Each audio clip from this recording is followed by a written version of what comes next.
Hechos 15, versículos 1 a 6. Entonces algunos que venían de Judea enseñaban a los hermanos: si no os circuncidáis conforme al rito de Moisés, no podéis ser salvos.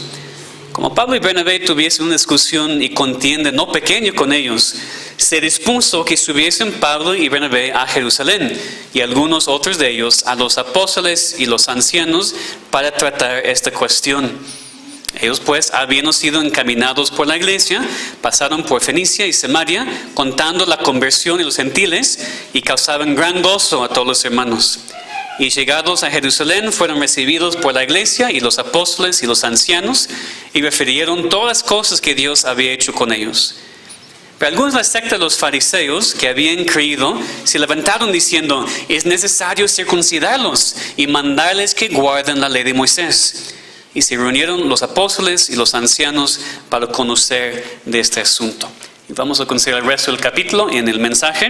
Por el momento vamos ahora también a 1 de Pedro 5 para leer versículos 1 a 4. 1 de Pedro 5, versículos 1 a 4. Ruego a los ancianos que están entre vosotros, yo anciano también con ellos, y testigo de los padecimientos de Cristo, que soy también participante de la gloria que será revelada. Apacentar la grey de Dios que está entre vosotros, cuidando de ella, no por fuerza, sino voluntariamente, no por ganancia deshonesta, sino con ánimo pronto, no como teniendo señorío sobre los que están a vuestro cuidado, sino siendo ejemplos de la grey. Y cuando aparezca el príncipe de los pastores, vosotros recibiréis la corona incorruptible de gloria. Es lo que leemos en la palabra de Dios. Ahora vamos a orar que nos enseñen esta tarde. Padre, muchas gracias damos por la oportunidad de estudiar ese tema del gobierno de la iglesia y verlo de manera bíblica, no enfocados en lo que pensamos nosotros, sino en lo que dice tu palabra. Damos gracias y tenemos confianza que tenemos tu palabra en nuestras manos y que podemos aprender de lo que dice. Te pedimos, Señor, que abras nuestros oídos y nuestros corazones para entender y también para aplicar tu palabra a nuestros corazones. Te pedimos en el nombre de Cristo. Amén.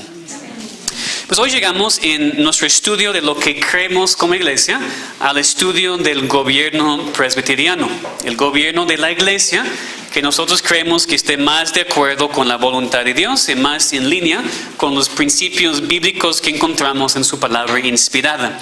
Y como siempre, intentamos estudiar estos temas de manera, en un orden lógico. La vez pasada estudiamos el tema de la disciplina y la membresía, tocando el tema de la iglesia local, la importancia y necesidad de la membresía. Ahora entonces necesitamos considerar cómo funciona la iglesia local conforme a los principios de la palabra de Dios.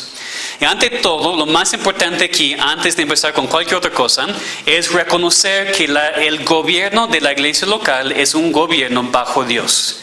Es Dios quien gobierna sobre todo, así como estudiamos cuando empezamos este estudio. Dios es soberano. Dios hace lo que quiere en los cielos, en la tierra y también en su iglesia. Entonces, cuando nosotros estudiamos ese tema, empezamos primero con Dios es soberano. Dios nos creó, Dios nos salvó, Dios nos gobierna ahora como cristianos y como iglesia cristiana. Entonces, cuando hablamos de cómo funciona la iglesia local, estamos hablando de las responsabilidades de los seres humanos bajo Dios. Porque estamos hablando de una autoridad delegada de parte de Dios. Pues nuestro gobierno debería ser controlado por principios bíblicos en vez de ser controlado por cosas que más nos convienen, o en vez de tener un gobierno que es como el gobierno que vemos en el mundo. Eso no queremos. Queremos un gobierno bíblico bajo Dios y delegado por su autoridad. Entonces, mientras estudiamos hoy este tema y las cosas prácticas de cómo funciona la iglesia local, que no olvidemos que todo esto lo que vamos a platicar es bajo el gobierno de Dios. Dios gobierna sobre nosotros y sobre su iglesia. Cristo es la cabeza de la iglesia, somos su cuerpo y Él es rey y soberano sobre todo. También es importante reconocer que hay diferencias de opinión en cuanto a este tema. Consideramos como hermanos en Cristo. a otros cristianos que tienen diferente tipo de gobierno en sus iglesias locales. Nosotros creemos lo que creemos, basado en lo que creemos en la palabra de Dios, debido a lo que entendemos de la Biblia en su contexto, pero no queremos pensar que el tema del gobierno eclesiástico llega al nivel de una doctrina fundamental como justificación por la fe o la deidad de Cristo. No es así para nada. Hay buenos hermanos en Cristo que tienen diferentes opiniones basadas en sus interpretaciones de la palabra de Dios en cuanto al gobierno, y no queremos ser divisivos innecesariamente. No hay razón. Nosotros sí tenemos buenas razones bíblicas por nuestras creencias de gobierno, y por eso es lo que vamos a estudiar hoy. Pero nunca vamos a pensar que otras personas son herejes solamente porque el gobierno de su iglesia es diferente. Entonces vamos a considerar este tema en dos maneras. Vamos a ver la manera en la cual el gobierno funciona dentro de la iglesia local, y después cómo funciona el gobierno de la iglesia entre las iglesias relacionadas. En primer lugar, entonces, el gobierno dentro de la iglesia local. Una iglesia local, conforme a la Biblia, es gobernada por dos grupos de personas: diáconos y ancianos. Hoy voy a citar varias veces en este mensaje de un documento que nuestra denominación ha escrito en cuanto a lo que creemos. Está en sus hojas, en esta parte, si quieren seguir con la vista también, para ver las citas. Por ejemplo, dice: en el gobierno de una iglesia presbiteriana local, el cuidado espiritual se asigna a los ancianos, o presbíteros, que es meramente la palabra griega para ancianos en español. Creemos que en el Nuevo Testamento los apóstoles asignaron la administración de las ordenanzas eclesiásticas y la regulación de los asuntos de la iglesia a los titulares de cargo, no a una jerarquía clerical ni a la congregación en general. Los ancianos tenían la responsabilidad de los asuntos espirituales, mientras los diáconos tenían la responsabilidad especial de los asuntos temporales de la iglesia. Todo eso es para declarar lo que creemos. Ahora vamos a 1 Timoteo 3, para que podamos ver en la Biblia estos dos grupos que Dios ha dado para gobernar en su iglesia. 1 Timoteo y el capítulo 3. No vamos a leer un versículo en específico, pero por favor entiendan aquí el contexto. 1 Timoteo es una carta escrita por Pablo a Timoteo para enseñarle cómo deberían ser las cosas en la iglesia local. En este capítulo 3 de 1 Timoteo vemos que Pablo enlista las características para dos grupos: ancianos y diáconos. Esto nos ayuda a ver, esos son los dos grupos que Dios ha establecido en la iglesia local para el liderazgo. También vemos en Hechos 6 la elección de los diáconos, que también nos ayuda a ver el patrón para las responsabilidades que tienen los diáconos. Entonces, empezamos con ellos. Los diáconos tienen el cuidado de los asuntos temporales y físicos de la iglesia. Esto no significa que no tienen que ser hombres espirituales.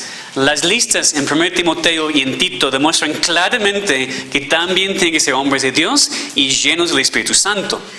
Pero vemos una diferencia que es muy obvia entre las características requeridas de un anciano y las de un diácono. El anciano tiene que ser apto para enseñar, el diácono no.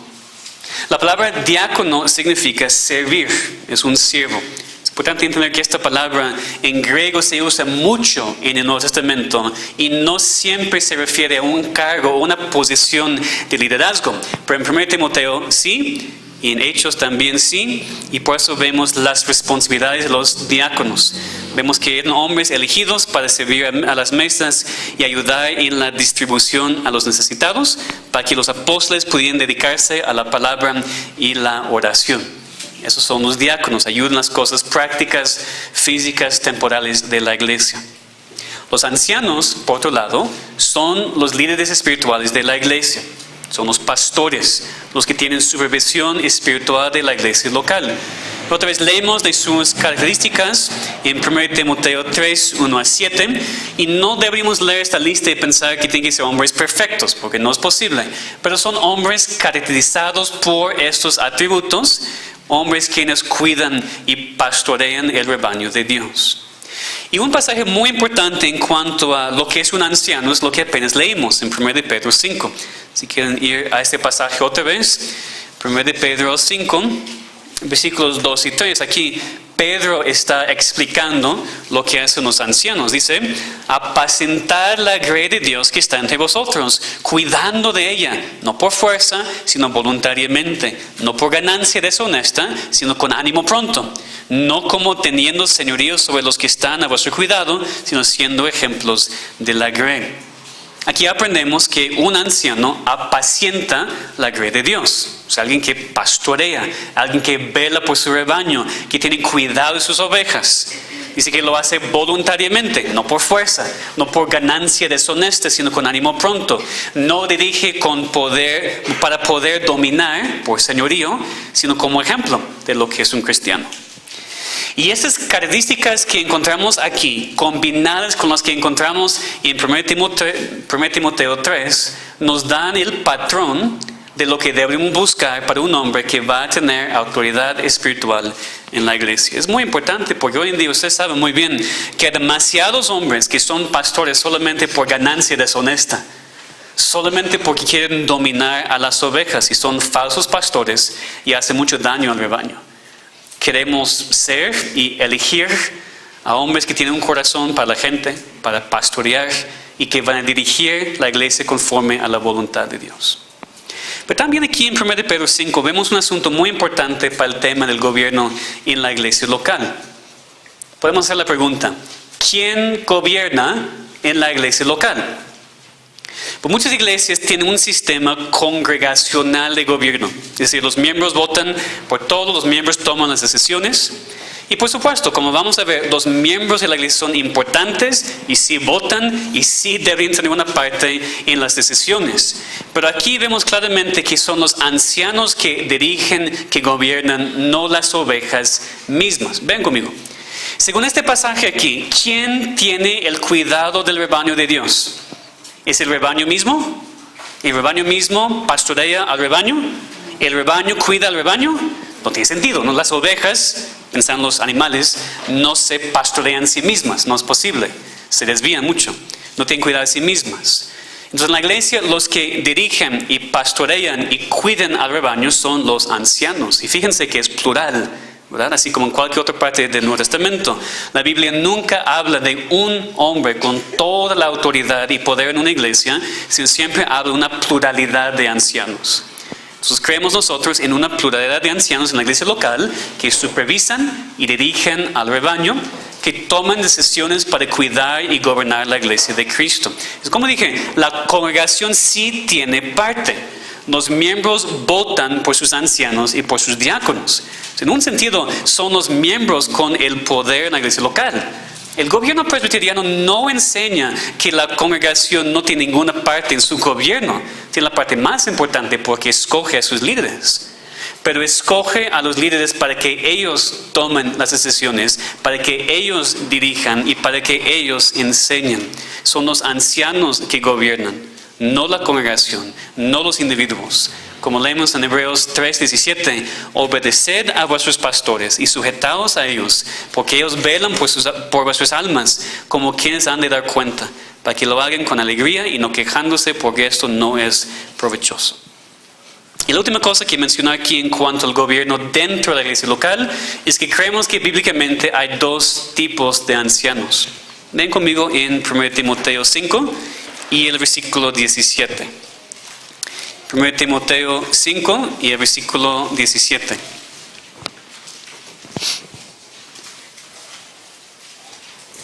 Dice, los ancianos que gobiernan bien sean tenidos por dignos de doble honor, mayormente los que trabajan en predicar y enseñar. En nuestro documento, lo que creemos, leemos esta cita, esta explicación. En el presbiterianismo, como en la escritura, algunos ancianos son ancianos gobernantes y algunos son gobernantes y maestros. Es decir, un ministro o predicador se une a hombres nombrados y ordenados para formar la supervisión espiritual de una iglesia local.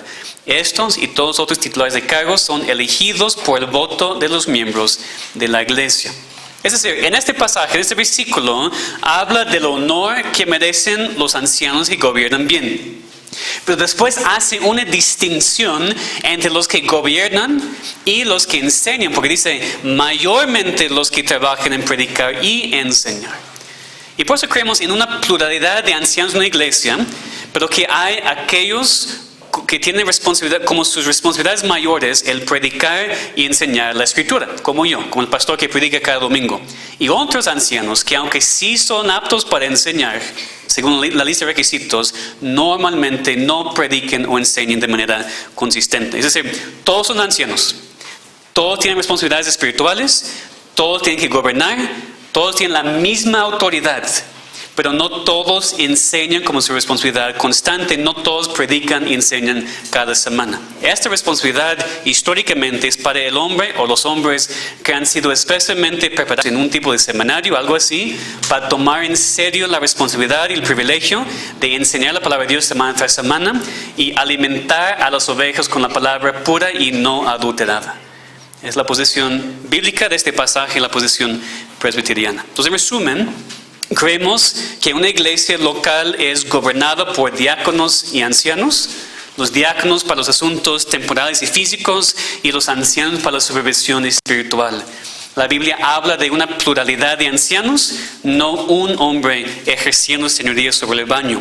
Y creemos que hay ancianos gobernantes y ancianos docentes, es decir, aquellos que predican y enseñan de manera consistente en la iglesia local. En segundo lugar, necesitamos considerar el gobierno en cuanto a las relaciones entre las iglesias locales. Pues ya vimos cómo es en la iglesia local, ahora cómo es el gobierno entre las iglesias locales. Y aquí es donde entramos en una diferencia de opinión con otros muy buenos cristianos. Nosotros creemos en iglesias formalmente relacionadas, iglesias interdependientes, iglesias con supervisión compartida. No creemos en iglesias independientes. La razón es que no encontramos una base bíblica para iglesias independientes en las Escrituras.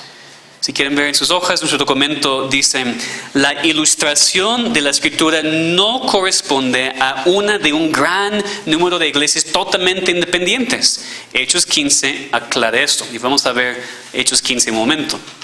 Pero ustedes pueden leer su Nuevo Testamento ustedes solos y no vemos muchas iglesias desconectadas o no relacionadas. No es lo que vemos.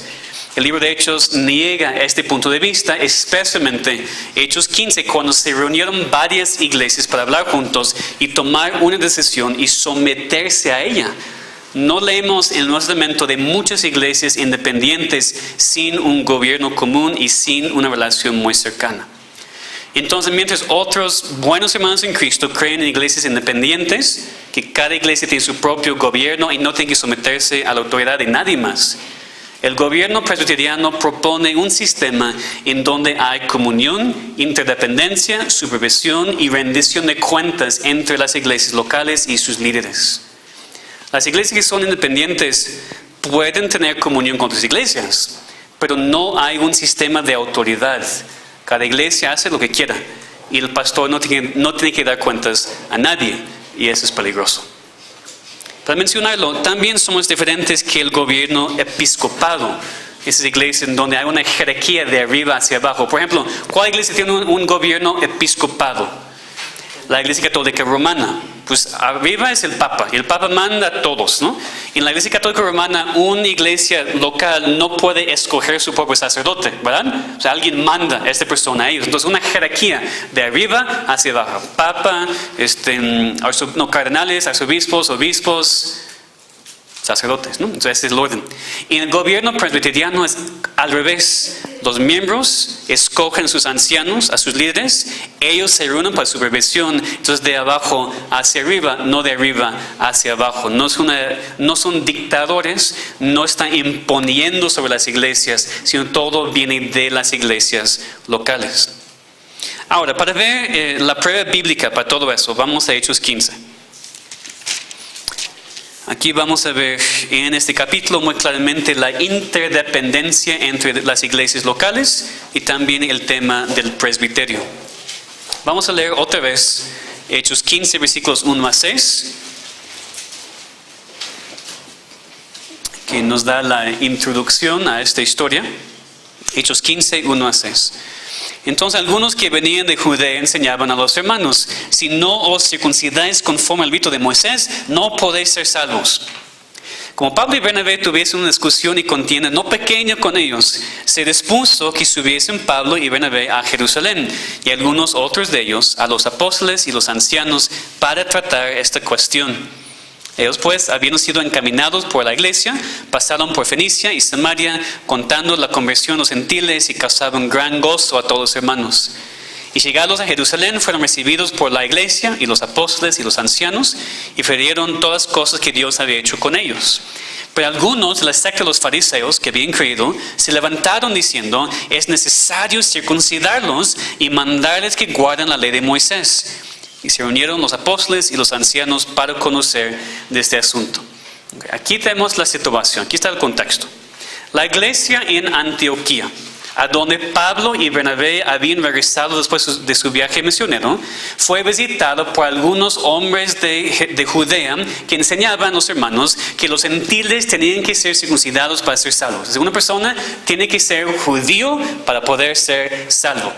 Eso era una falsa doctrina en contra de la cual la iglesia primitiva luchaba mucho en los primeros siglos. Los judaizantes, como se llamaron, enseñaron que una persona tiene que convertirse en judío para poder ser un cristiano. Y aquí dice que Pablo y Bernabé tenían una discusión y contienda no pequeña con ellos. Estaban completamente en contra. Eso no es el evangelio. Estaban resistiendo a esta falsa doctrina. Pero parece que en la iglesia local no se podía resolver el asunto. Entonces la iglesia se dividió entre los que querían seguir a los judaizantes y los que querían seguir a Pablo y Bernabé. ¿Es lo que pasó? No. Probablemente lo que hubiera pasado en una iglesia independiente, porque no reconoce ninguna otra autoridad fuera de su iglesia local. Lo que vemos aquí es que mandaron representantes a los apóstoles y los ancianos que estaban en Jerusalén. Versículo 2. Dice, se dispuso que subiesen Pablo y Bernabé a Jerusalén y algunos otros de ellos a los apóstoles y los ancianos para tratar esta cuestión. Y es muy importante ver que dice aquí en este capítulo, que habla mucho de los apóstoles y los ancianos. Cada vez dice apóstoles y ancianos, apóstoles y ancianos. ¿Por qué eso es importante? Es para evitar pensar que este ejemplo no nos aplica porque no hay apóstoles hoy en día. Aquí vemos que los ancianos que no eran apóstoles también formaron parte de este concilio. De hecho, el portavoz de este grupo, quien era Jacobo, era un anciano, no un apóstol. Leemos él empezando en el versículo 13, ¿verdad? Y sabemos que no es Jacobo el apóstol, porque Jacobo el apóstol murió en el capítulo 12. Entonces leemos el capítulo 12 que Herodes mató a espada a Jacobo, hermano de Juan. Este es Jacobo, el medio hermano de Cristo. No un apóstol, un anciano y pastor de la iglesia en Jerusalén. Entonces leemos aquí en versículo 4 que los representantes de la iglesia de Antioquía llegaron a Jerusalén, reportaron lo que Dios había hecho. En versículo 5 la secta de los fariseos, ellos que creen que uno tenía que convertirse en judío para ser salvo, ellos se levantaron para argumentar su punto. En versículo 6 dice, se reunieron los apóstoles y los ancianos para conocer de este asunto. En versículo 7 leemos de mucha discusión. Después Pedro explica su punto de vista debido a lo que Dios había hecho en él. Y finalmente, empezando en el versículo 13, tenemos la respuesta de Jacobo, la decisión que los apóstoles y los ancianos iban a tomar. Leemos la decisión empezando en el versículo 19. Por lo cual yo juzgo que no se inquiete a los gentiles que se convierten a Dios, sino que se les escriba que se aparten de las contaminaciones de los ídolos, de fornicación, de ahogado y de sangre. Esa fue la decisión. Y no era solamente lo que dijo Jacobo, sino que era la decisión de todos. Él habló por todos, porque vemos aquí en versículo 22, entonces pareció bien a los apóstoles y a los ancianos, con toda la iglesia, elegir entre ellos varones y enviarlos a Antioquía con Pablo y Bernabé, a Judas, que tiene por sobrenombre Barsabás, y a Silas, varones principales entre los hermanos, y escribir por conducto de ellos. Después vemos la carta. Es decir, los apóstoles y los ancianos decidieron y después mandaron cartas para avisar de la decisión. Y fíjense que dice en el versículo 23 que las cartas fueron para los hermanos de entre los gentiles que están en Antioquía, en Siria y en Cilicia. Es importantísimo, porque ¿recuerdan cuál iglesia fue que necesitaba la ayuda y mandaba representantes a Jerusalén? La iglesia en Antioquía.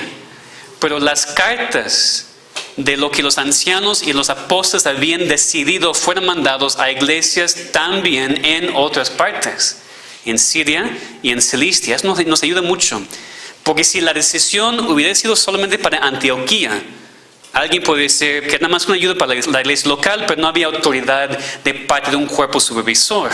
Pero cuando leemos aquí que la decisión fue mandada a las iglesias en Siria y Cilicia también, nos ayuda a ver que había un grupo de iglesias trabajando juntos y sometiéndose a la misma autoridad.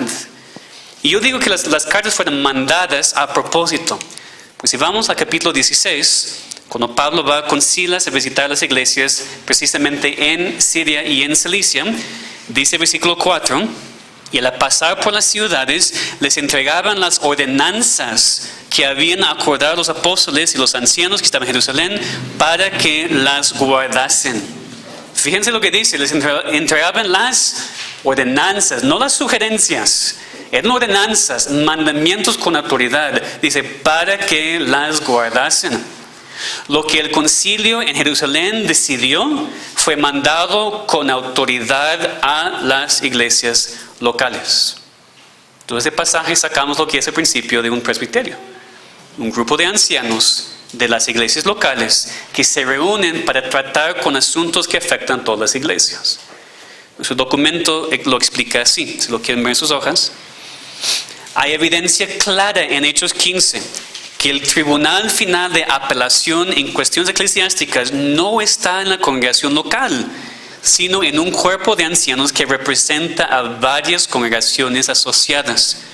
Como presbiterianos, reconocemos el papel del cuerpo unido de ancianos de varias congregaciones asociadas como un tribunal de apelaciones para asuntos que se origen en una iglesia local. Este presbiterio, denominado así, expresa la unidad de las iglesias con una doctrina común, reunidas para apoyo y oración mutua, para la protección de su testimonio común y para los esfuerzos conjuntos para extender el evangelio y establecer nuevas iglesias. En otras palabras, creemos en un presbiterio que se compone de los ancianos de las iglesias locales, que se reúne para tratar con asuntos que surgen de las iglesias y que son para el bien de todas las iglesias. Su documento aquí menciona la doctrina común, el apoyo y la oración mutua, la protección del testimonio común y los esfuerzos conjuntos para extender el evangelio y establecer nuevas iglesias. Si quieren un ejemplo práctico, por ejemplo, tener un presbiterio protege a una iglesia o un pastor de desviarse y empezar a hacer lo que quiera, porque hay supervisión, hay autoridad, hay sabiduría, hay protección y ayuda y apoyo para el cuerpo de Cristo, cosa que una iglesia independiente no tiene. El presbiterio entonces representa a las iglesias locales, porque cada iglesia manda a sus ancianos a las reuniones. Es decir, el presbiterio no es un grupo que impone. El presbiterio no es un grupo que se mete en las iglesias locales sin razón. Es el grupo de todos los ancianos, de todas las iglesias, que existe para la supervisión y la ayuda de las iglesias locales. Y esto enfatiza otra vez que en verdad el poder reside en los miembros de la iglesia, porque ellos eligen a sus ancianos y esos ancianos representan a sus iglesias en las reuniones del presbiterio. Entonces, para decirlo así, no creemos solamente en una pluralidad de ancianos dentro de la iglesia local, sino que también creemos en la importancia de una pluralidad de iglesias interdependientes, sometidas a la supervisión del conjunto de ancianos que se llama el presbiterio. Otra vez enfatizo que no creemos que iglesias que piensen de otra manera estén en herejía o que no sean hermanos en Cristo. Simplemente creemos que nuestra posición se encaja mejor con los principios y los ejemplos que encontramos en la palabra de Dios. Nuestra creencia como denominación dice, como presbiterianos, no rechazamos la legitimidad de las iglesias que no están de acuerdo con nosotros en cuanto al gobierno eclesiástico, sino que creemos que la forma de gobierno que practicamos está fundada en y de acuerdo a la palabra de Dios. Entonces, por favor, nunca digan que otras iglesias con otro gobierno son desobedientes. Creemos lo que creemos bíblicamente, pero no es tan esencial como la doctrina de la salvación. No deben ser tan duros con otras iglesias, con otros tipos de gobierno. Sí tenemos miedo a veces por ellos, porque no hay supervisión, no hay protección, y la verdad nos preocupa muchísimo cuando empiezan a desviarse. pero no significa que ellos no son cristianos o que están en pecado. Habiendo dicho esto, ahora vamos a considerar aplicaciones prácticas para mostrarnos por qué un gobierno así es muy importante para nosotros. Ante todo, cómo este tipo de gobierno nos protege en nuestras iglesias locales. En primer lugar, el gobierno presbiteriano enfatiza la importancia y la necesidad de rendir cuentas. Por eso no solamente un hombre dirigiendo a la iglesia, sino una pluralidad de ancianos, para que todos rindan cuentas, para que no haya un hombre con toda autoridad y todo el control. También la iglesia local rinde cuentas. La iglesia local no está sola ni aislada, no puede hacer lo que quiera, es parte de algo más grande y está bajo supervisión y autoridad para que no se desvíe. Es lo que vemos cuanto a la iglesia local, pero para ser muy práctico, es también la verdad para todos nosotros como cristianos individuales. Todos tenemos que rendir cuentas. Sería muy raro, hermanos, estar en una iglesia local que rinde cuentas, que está bajo autoridad, con ancianos que rinden cuentas y están bajo autoridad, y los cristianos no están bajo autoridad y no quieren rendir cuentas. Pues no tiene sentido. Entonces, si la iglesia lo hace y los líderes lo hacen, pues también todos ustedes. Y otra vez, por eso la membresía, porque tienes que estar bajo autoridad. O si no, estás haciendo lo que quieras y no hay nadie para decirte sí o no. También para que no te desvíes tan fácilmente, hay personas cuidando de ti. Y también entre nosotros tenemos que hablar más y rendir cuentas y platicar las cosas que están pasando, porque no queremos intentar hacer todo solos, pues no podemos. Entonces, por favor, ora a Dios y busca por lo menos una persona en esta iglesia con quien puedes tener una relación espiritual íntima para rendir cuentas y batallar juntos en contra del pecado que tan fácilmente nos asedia. En ese punto tenemos que orar fuertemente por nuestra iglesia, porque nosotros sí tenemos una pluralidad de ancianos en esta iglesia local, pero 2 de ellos nos supervisan de lejos, de otro país. Entonces, es mejor que no tener la supervisión, pero sin duda necesitamos hombres de esta iglesia local para que sean ancianos. Los varones, oren y prepárense. Hermanos, enfóquense en sus casas, sean fieles a la iglesia y oremos todos que muy pronto Dios levante a hombres de esta iglesia para ser ancianos. Es absolutamente necesario y lo siento mucho, especialmente ahora. Entonces, que tengo que rendir cuentas, sí, pero que soy el único anciano físicamente aquí, no es tan sano ni para mí ni para ustedes. Ha sido mejor que nada tener supervisión de lejos, pero ahora la iglesia tiene 8 años. Algunos hombres aquí que han estado aquí por muchos años, ahora es tiempo para tomar la responsabilidad y ayudarme aquí en esta iglesia local. Necesitamos orar mucho por eso, hermanos. Por más diáconos y por ancianos. Otra aplicación. Cuando pensamos aquí en las características de un anciano en 1 Timoteo 3, normalmente lo que pensamos es, el pastor debe ser así. Los ancianos deben ser así. Pero ustedes saben que de estos requisitos para ser un anciano, solamente uno no se aplica a todo cristiano. Es decir, esta lista es para todo cristiano, menos apto para enseñar. Pero cualquier de los otros atributos de esta lista se aplica a ustedes también, así como a mí.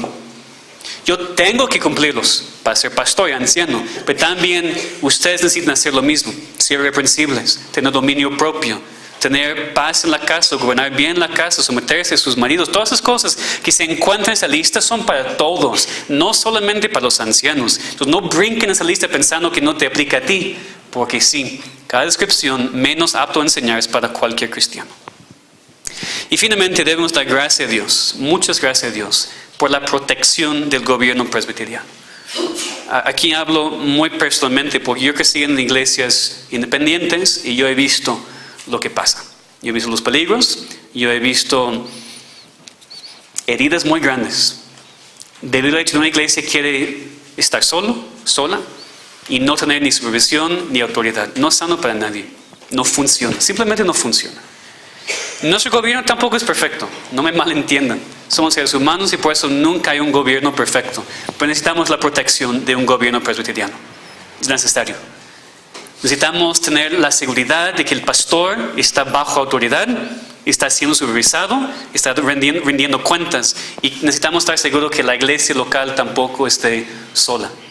Porque no es la voluntad de Dios y no es el ejemplo que vemos en el Nuevo Testamento. O sea, hay mucha protección, hermanos, de no estar solos. Mucha protección de estar en un gobierno presbiteriano. Digo, no es perfecto. No quiero decir que su gobierno es perfecto, nunca vamos a tener problemas, porque no es así. Pero se encaja más con lo que vemos en la palabra de Dios y es para nuestro bien. Y no debemos dar esas bendiciones por hechos, sino apoyar nuestra iglesia en oración. Porque otra vez, por favor, no confíen en el gobierno mismo, confíen en Dios. Necesitamos orar que Dios proteja a los líderes, que Dios proteja al presbiterio, que Dios proteja a todas las iglesias. Porque no es que dependemos del gobierno como tal. Nosotros confiamos en Dios. Necesitamos orar que Dios use nuestro gobierno para nuestra protección y para nuestro bien. Entonces, en conclusión y resumiendo, debemos dar gracias a Dios por nuestro gobierno, por nuestros hermanos, por nuestras iglesias hermanas, por el presbiterio. Necesitamos orar muchísimo. Porque ningún gobierno es perfecto. No reclamamos el gobierno perfecto, pero creemos en el gobierno más bíblico posible. Pero el gobierno no es una meta en sí misma, es nada más un instrumento que Dios usa. Que nunca dependamos del gobierno, sino que dependamos de nuestro Dios soberano. Que bañemos a nuestros ancianos y diáconos y iglesias hermanas en oración. Y que Dios tenga misericordia de nosotros y que nos bendiga para que sigamos juntos en el avance de su reino. Vamos a orar. Damos gracias, Dios, que nos has dado estos ejemplos, estas instrucciones, para que podamos tener una iglesia que, aunque no perfecta, esté de acuerdo con tu palabra y con los principios bíblicos. Damos muchas gracias por la protección que tú nos das a través del gobierno presbiteriano. Y no confiamos en el gobierno, Señor, sino en ti. Pero te pedimos que podamos reconocer su importancia y seguir orando por nuestros líderes y por nuestras iglesias hermanas. Orar por más iglesias que pueden juntarse para también disfrutar más comunión íntima, para poder compartir aún más estrechamente con nuestros hermanos en la comunión de nuestras iglesias. Damos gracias por nuestra iglesia local y te pedimos también que la protejas. Y te rogamos que levantes ancianos aquí muy pronto, porque los necesitamos. Te pedimos, Señor, que tú prepares a los hombres aquí, primero en sus propias vidas cristianas, después en sus casas y después aquí en la iglesia. Te pedimos por hombres piadosos, hombres llenos del Espíritu Santo, hombres que pongan a ti en prioridad. Te pedimos, Señor, que tú levantes a hombres así en esta iglesia, que nos des lo que necesitamos para liderazgo aquí. Te pedimos, Señor, todas esas cosas en el nombre de Cristo. Amén.